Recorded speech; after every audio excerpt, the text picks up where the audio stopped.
¿Quieres mejorar tu habilidad para expresarte oral y corporalmente con claridad y convicción? Bienvenido a Comunica Siempre, un podcast en el que Jaime Lertora te acompañará en un viaje hacia una comunicación más efectiva y poderosa, y en la que descubrirás cómo cada palabra, cada gesto y entonación pueden transformar y potenciar tu mensaje. Adelante, Jaime. Hola amigos de Comunica Siempre. Hablaremos hoy de la importancia de contar historias. Sí, contar historias. Mucha gente le tiene temor a la palabra historia porque recuerda el colegio, recuerda de pronto que nos han contado las historias sobre nuestro país, sobre el mundo, sobre nuestro pasado. Y nos han contado pesadamente, no animadamente. Entonces creo que me parece, no sé si ustedes comparten una asociación con la palabra historia que pensamos que es muy pesada, y sin embargo es algo que hacemos todos los días en nuestra cotidianidad, en nuestro día a día. No hacemos sino contar nuestras experiencias, compartir nuestras experiencias. No sabe lo que me pasó ayer. No, me fui a tal entidad, llegué temprano, como nunca, llegué temprano, estaba ahí esperando para que no me atrasaran, pedí mi papelito para ingresar, pero a la hora de ingresar me dijeron que justo ese día no atendían al trámite que yo venía a hacer. Por Dios, ¿qué estamos haciendo? Ya conté una historia, planteé un problema y buscamos tener una solución. Esto lo hacemos en nuestro día a día, repito, y lo hacemos también en el trabajo, en nuestras actividades, cuando estudiamos. Siempre estamos contando historias. El contar historias es uno de los rasgos más importantes de humanidad. Nos hace humanos desde siempre. Según los estudiosos de la etología, del comportamiento de los humanos en su evolución, se habla mucho de la cueva, por ejemplo, ¿no? El hombre de la cueva que cazaba primero, iba por el mamut. Cuando regresaba con el mamut y descubre el fuego, este fuego inicialmente le sirvió para muchas cosas, pero entre ellas las principales fue para calentarse las manos por el frío, para preparar comida y sobre todo para contar historias. Es por eso que esta experiencia alrededor del fuego, en una fogata que algunos de ustedes seguramente yo he estado y lo recuerdo, se siente uno mucho más presente, mucho más unido al grupo, respeta mucho más la participación, quiere escuchar las opiniones de todos los demás. Por eso se habla, y no es poco lo que les voy a decir, de círculos de confianza. No se habla de una mesa rectangular de confianza, se habla de una mesa circular, por eso es el círculo de confianza. El círculo, geométricamente, es lo que más propicia la integración de nosotros, por eso los niños juegan a las rondas también. Entonces, escuchar relatos, historias, anécdotas, vivencias de otras personas nos sirve para enterarnos de acontecimientos enriquecedores, interesantes, que nos ayudan, por cierto, a vivir mejor, a entendernos mejor, pero además hacen que quienes escuchan, los oyentes, se sientan próximos a nosotros que estamos narrando, que estamos contando. El desarrollo de la trama facilita este proceso de empatía tan importante en la valoración de nuestra humanidad. La escucha atenta nos hace compenetrarnos, vivir los personajes o vivir los hechos que estamos contando. Este proceso va a alcanzar mucha mayor intensidad cuando más vivaz, más interesante y mejor contada sea la historia. Por eso es importante que escuchemos lo que hoy tenemos que decirnos para ver cómo sacarle provecho a esta habilidad de contar historias que, repito, la tenemos todos y que podemos desarrollarla para conseguir una mayor eficiencia, una mayor cercanía, en buena cuenta, un mejor propósito para lo que tenemos que decir, para nuestra comunicación. Dirán ustedes que en esta época de dictadura tecnológica se pueda pensar que la narración oral en vivo es cosa del pasado. Nada más lejos de la verdad. La voz en vivo del narrador, acompañada por todos los recursos de expresión corporal, seguirá siendo poderosamente efectiva para transmitir mensajes a los demás. Pruebas al canto, este mismo podcast era inimaginable hace 2, 3, 4, 5 años con la tecnología de la información. La gente decía, la televisión va a desaparecer, la radio va a desaparecer, y los podcasts, este podcast que estoy haciendo y que llego quizás tardíamente o a medio camino a esta habilidad, a esta experiencia, están por doquier. Quizás sea la mayor forma de comunicarse ahora, la oralidad precisamente. ¿Y qué es lo que escuchamos en los podcasts? Historias. Cada podcast nos cuenta una historia, una vivencia del narrador, del conductor del podcast, que nos cuenta y quiere compartir con nosotros su opinión, y nos interesa conocerla. Veremos si nos convence o no, pero sí lo escuchamos. Es nuestro storyteller, el contador. Quizás así en inglés le demos más valoración y le tengamos menos miedo. Storytelling por crear la historia, storyteller para el que cuenta la historia, el narrador.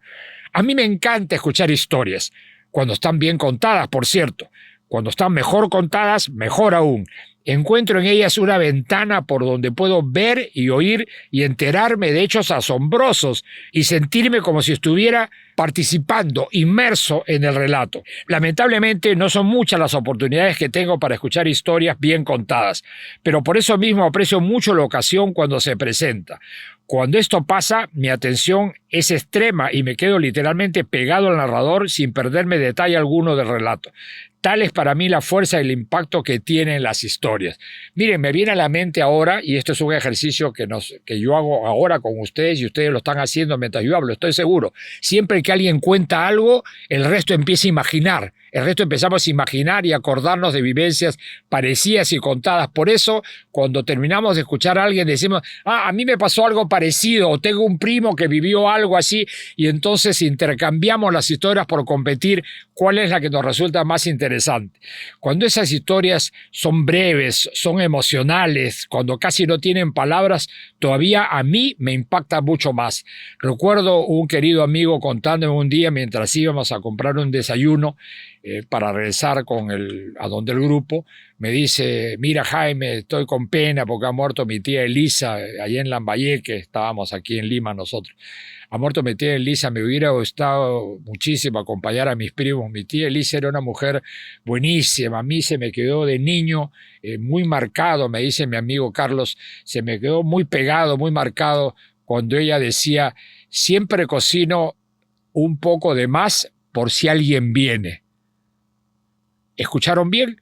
Cocino un poco más por si alguien viene. Allí hay una historia.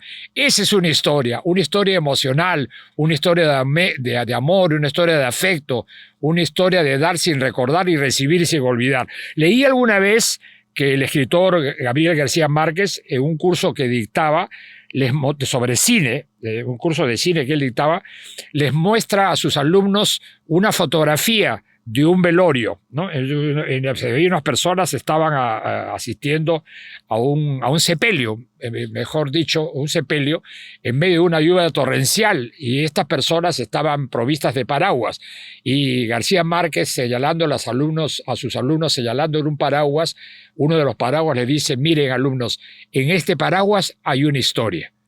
Y sí, en el paraguas hay una historia, en la persona que la porta hay una historia, en esa lluvia hay una historia, en el grupo hay una historia, en el que está muerto en el cajón que lo están sepultando hay una historia. Hay historias en todos lados y es trabajo de nosotros el rescatarlas para que nos ayuden a jugar con ellas, a hacer lo que se llama metáforas para explicar con su contenido, con su narración, explicar un tema que nosotros queremos que quede mejor grabado en las personas que nos escuchan.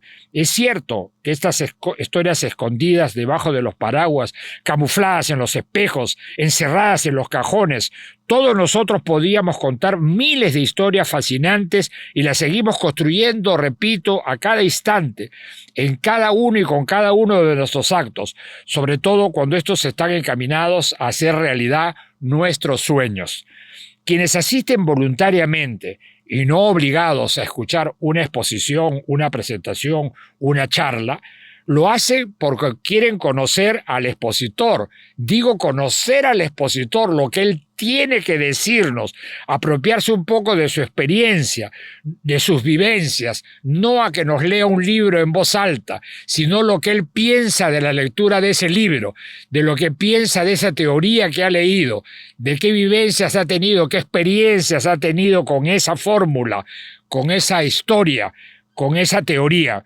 Quieren conocer cómo empezó su camino, cómo sorteó los problemas que se le presentaron, en quiénes confió, a qué le temió, con qué herramienta contó, en quién se inspiró para salir adelante.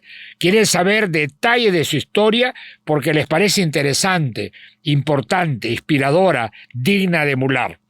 Las historias parten, en un esquema general de una estructura de una historia, parten porque una situación de normalidad se ha roto esa normalidad. Algo ha pasado que nos ha hecho a todos voltear la cara y decir, ¿qué está pasando acá? Entonces alguien, el héroe, toma la posta, toma la iniciativa y dice, yo me encargo. Entonces él lucha, hace lo posible por volver y lo imposible también por traer las cosas a la normalidad hasta que al fin lo consigue. Entonces, finalmente, todo vuelve a la normalidad y el héroe entonces es reconocido. Eso pasa con las historias. Pasa algo, hay un clima en que sube la intensidad del problema, ese es la cima, el nudo de la historia, alguien recupera la normalidad y entonces todo vuelve a ser como antes. Así son las historias y para eso nos sirven. Entonces, ¿qué contar? ¿Y para qué contar? Como decía, en una exposición, en una presentación, en una charla, entre amigos o con un propósito de otra naturaleza. Pues va a depender, claro está, del público que tengamos. Según sus características, escogeremos qué contarle y cómo hacerlo. Respecto al para qué contar una historia, la respuesta es simple. Para hacer más digeribles los conceptos que queremos divulgar. Es bien sabido que establecer semejanzas entre cosas distintas permite unir puntos que parecían desconectados y por lo tanto facilitan la comprensión y asimilación del tema. Como sabemos, en las presentaciones públicas el tiempo está claramente establecido y por lo general es escaso. Aquí va un consejo. Cuando hablemos en público, siempre es mejor terminar antes que después. Es decir, si hemos pedido 10 minutos, acabemos en 8. Nunca nos pasemos porque el público no nos lo va a perdonar. Por eso, tenemos que aprender a sintetizar, a encontrar la esencia, el meollo de la historia que queremos contar y contarla transmitiendo directamente, poniendo en práctica todos nuestros recursos narrativos, la expectativa, la pausa, el resaltar, el hacer énfasis. Cuando aprendamos a hacerlo con fluidez, podremos sentirnos satisfechos. Nuestros oyentes saldrán contentos, con la sensación de que gracias a habernos escuchado, su vida se ha enriquecido con un conocimiento que antes no tenían y ahora tienen. Entonces, finalmente, atrápalos, engánchalos, no los sueltes y hazles saber lo que quieres que ellos sepan de ti. Es hora de la estación de preguntas y respuestas en la que Jaime te responde. Nuestro experto en comunicación está listo para abordar tus inquietudes y desafíos, desde cómo estructurar un discurso hasta cómo lograr mantener la atención de tu público cuando expongas y muchos consejos. Hola Jaime, te llama Pablo de Los Olivos. Mira, a mí me pasa que cuando estoy con mis amigos, empiezo a contar algo y nada. No me prestan atención. Veo que al principio sí, pero luego va bajando. ¿Hay alguna estructura para poder contar y narrar algo? Sí, hay una estructura, por cierto, y esta empieza con el enganche, con el gancho. Esos 8, 10, 12 segundos primeros en que vamos a decir algo que motive la atención del resto. Y yo puedo empezar diciendo, ¿sabían ustedes que en Estados Unidos de cada 3 de cada 100 personas que están vivas van a terminar muriendo por los alimentos que comen cada día? A ver, es un engancho, ¿no? Engancho, entonces crea una situación. Va a depender del auditorio, va a depender de la historia que tengas tú dentro de ese grupo. Si te conocen, que siempre hablas, te van a escuchar mejor. Si te conocen como que nunca has hablado, entonces la primera vez que hablas te tienes que cuidar más para contar esa historia. Entonces no hay recetas, pero sí el provocar la atención que es muy difícil de conseguir el turno, vencer el turno de la conversación, porque siempre van a haber los acaparadores. Los que más hablan son los que ganan y empiezan reduciendo al que no tiene una personalidad muy fuerte, no es muy asertivo, y como dice yo no tengo nada que decir, se va creando ese discurso interno y entonces hace que su timidez sea esté cada vez más presente. De ese tema también vamos a tratar en otra oportunidad acá. Así que ya lo sabes, tengo un gancho, prepárate para una primera vez y las otras van a ser cada vez más fáciles. Jaime, te habla Carla de San Miguel. Quería preguntarte si es que es válido utilizar la parte gestual.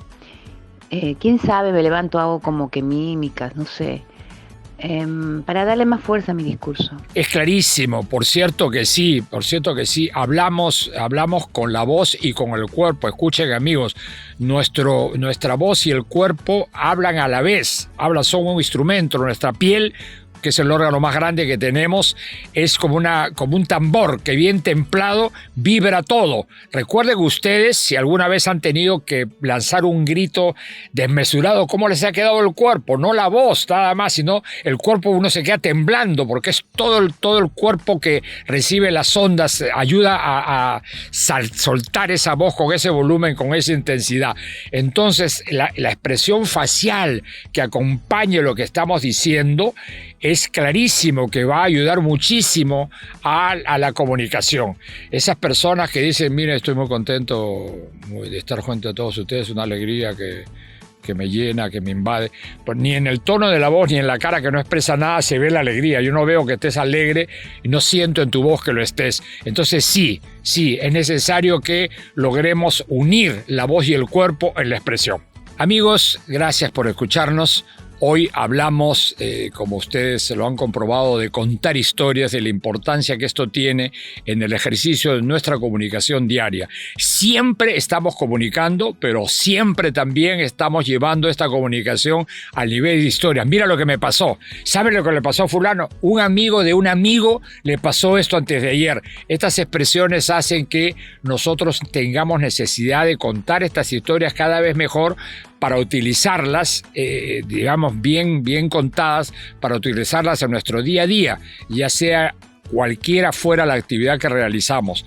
Ayuda mucho en las empresas contar las experiencias que hemos tenido en otras situaciones o en otras empresas para conseguir la atención del personal a nuestro cargo o de nuestros superiores. Ya lo saben, cuenten historias. Cada vez cuéntenlas mejor, preocúpense de que estas historias estén bien contadas a nivel de la voz, del ejercicio de la expresión gestual, de las palabras que utilizan. Van a ustedes a enriquecerse y hacer que su vida sea cada vez mejor. De eso se trata. Muchas gracias por acompañarnos en este episodio y recuerden que todo comunica siempre. Es momento de despedirnos, pero no de detener nuestro crecimiento como comunicadores. Recuerda que cada interacción comunicativa es una oportunidad para aplicar lo aprendido en Comunica Siempre. Hasta la próxima y que tus palabras sigan impactando positivamente. Comunica Siempre es una producción de Audio Imagen Producciones y Lertora Consultores. Todos los derechos reservados.